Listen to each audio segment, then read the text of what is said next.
we're going to do one more exercise now where we're still limited to that one finger and one string.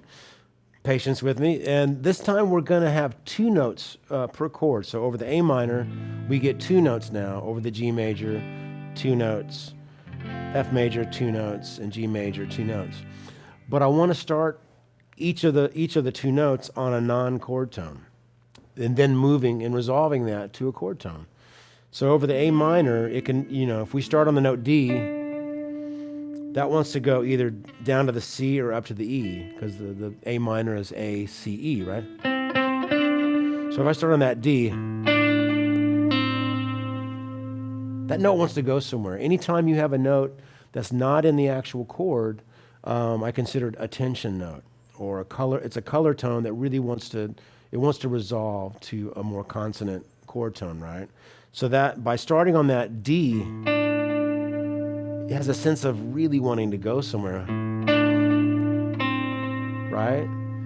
Now, if I stay on that note when it changes to G, that's also the fourth of that G, B, D. So it wants to go, or it wants to go.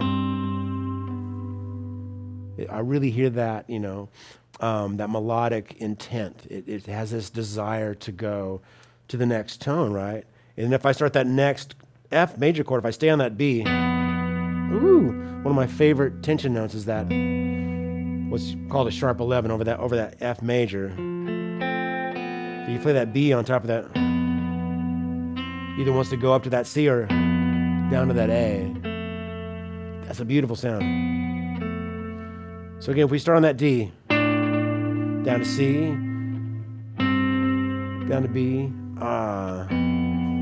that's just, that phrase right there, that's a song.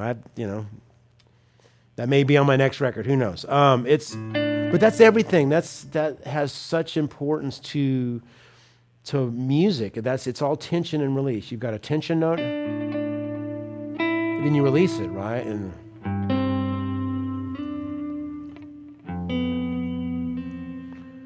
it's that I've heard the analogy of how that's really life. Life is all about tension and release.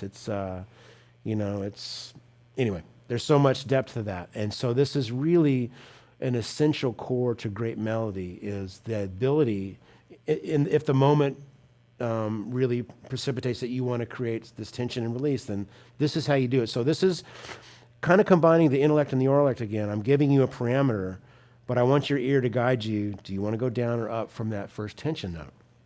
So let me give you an example of that. Let me kind of play through some examples of two notes per chord. First note is not a chord tone, but resolving to a chord tone within that same chord. Here we go.